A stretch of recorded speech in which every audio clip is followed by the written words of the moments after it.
Bonjour à toutes et à tous, j'espère que vous allez bien. Nous sommes le dimanche 10 novembre et bienvenue dans ce nouvel épisode d'Economics. Avant tout, notez que ce podcast est soutenu par Quorum l'épargne. Cette entreprise indépendante comprend l'importance cruciale pour chaque investisseur de bien saisir les enjeux de ses choix financiers et pour cela, il est essentiel d'être bien accompagné et de trouver un placement adapté à son projet et à ses besoins. Depuis 2011, Quorum l'épargne a aidé 120 000 nouveaux épargnants à investir 7 milliards d'euros dans des produits d'épargne compréhensibles et performants, tout en étant connectés à l'économie réelle. Je précise que ces placements comportent des risques spécifiques, notamment celui de la perte en capital. Je suis très heureux car nous partageons une mission commune, déjargonner et vulgariser les principes de l'économie pour rendre l'épargne accessible à tous. D'ailleurs, ce podcast parraine ceux qui décident de rejoindre Quorum l'épargne. Si vous êtes intéressé par leur offre et que vous répondez aux conditions du parrainage, utilisez le code COSMOS. COSMOS pour bénéficier d'une récompense de bienvenue. Allez, maintenant pour la première actualité, on s'intéresse au Bitcoin et plus largement aux marchés financiers américains qui se sont envolés après la victoire de Trump.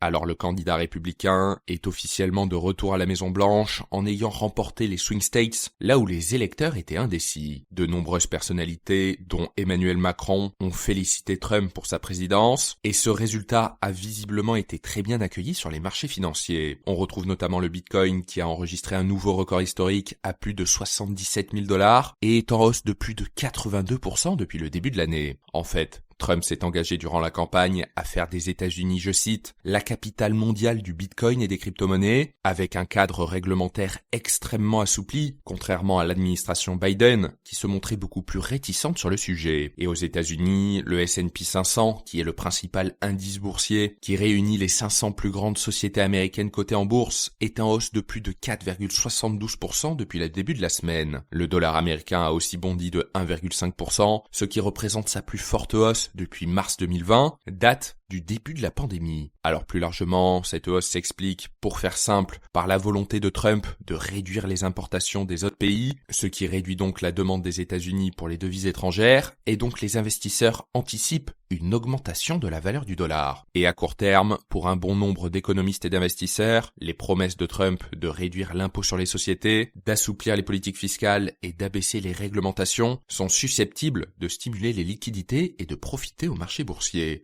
D'ailleurs, pour la deuxième actualité, on s'intéresse aux principales mesures économiques du programme de Donald Trump. Alors la première mesure est d'augmenter les droits de douane sur toutes les importations de 10 à 20% et majorer celles provenant de Chine à 60%.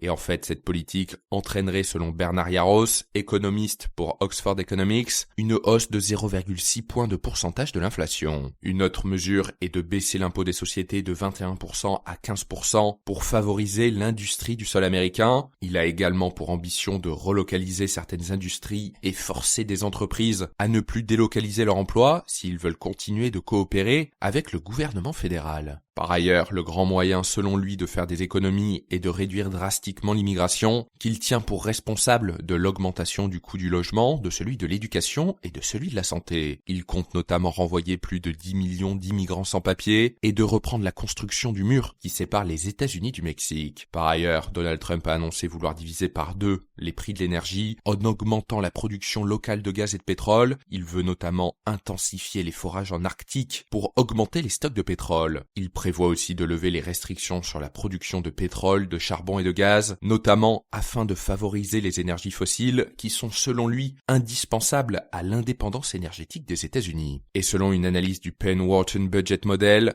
le programme de Trump entraînerait une augmentation du déficit fédéral de 5 800 milliards de dollars sur la prochaine décennie. Allez, maintenant pour la troisième actualité. Et pour finir sur la victoire de Trump aux États-Unis, on regarde les impacts potentiels de cette élection sur l'économie française et européenne. Alors comme je le disais juste avant, le président républicain a promis d'imposer des droits de douane sur les importations en provenance de tous les pays, y compris ceux européens. Et cette mesure de protectionnisme impliquerait donc que tous les produits européens vendus sur le sol américain deviennent au moins 10% plus chers, ce qui réduirait de facto la compétitivité des produits européens par rapport à ceux américains. Et très concrètement, selon les derniers chiffres de l'Union européenne, en 2022, les exportations de biens de l'UE vers les États-Unis ont atteint près de 870 milliards d'euros, tandis que les importations de produits américains ont atteint, eux, environ 534 milliards d'euros. Ce qui veut donc dire que l'Europe exporte plus aux États-Unis qu'elle n'importe, ce qui est déjà une bonne nouvelle pour les finances de l'économie européenne. Alors les trois principales exportations de l'UE vers les États-Unis sont les médicaments, les produits pharmaceutiques et les véhicules, tandis que le gaz naturel, le pétrole et les produits médicaux sont les principales importations de l'UE en provenance des États-Unis. En revanche, pour ce qui est de la France, le pays pourrait bien être perdant, étant donné qu'en 2023, les exportations françaises vers les États-Unis ont atteint 45,2 milliards d'euros, tandis que les importations en provenance des États-Unis se sont élevées à 51,8 milliards d'euros. Le solde commercial bilatéral est donc déficitaire pour la France, avec un déficit de 6,6 milliards d'euros en 2023. En fait, le risque général, si Trump augmente les droits de douane, c'est que tous les autres pays se protègent et instaurent à leur tour des taxes sur les produits importés, ce qui risque de plonger le monde dans une guerre commerciale. Allez, maintenant pour la quatrième actualité, on s'intéresse aux 20% des agences bancaires qui pourraient fermer en France d'ici 2027. Alors déjà, entre 2020 et 2023, ce ne sont pas moins de 2000 agences bancaires qui ont fermé en France, ce qui représente 5,5% du parc total. En revanche, c'est un chiffre qui reste en dessous des voisins européens, étant donné que sur la même période, 20% de fermetures ont été comptabilisées en Espagne et 19% en Allemagne. Globalement, cette tendance s'explique par la concurrence accrue des banques en ligne, avec un Français sur 3 qui possède désormais un compte dans une banque en ligne, mais aussi dans un souci de rentabilité et surtout d'une baisse de la fréquentation des agences bancaires. Alors d'après le Figaro, moins de 36% des clients se rendent plus d'une fois par trimestre à leur banque, contre un chiffre de 41% en 2020. Et d'après le cabinet de conseil SIA Partners,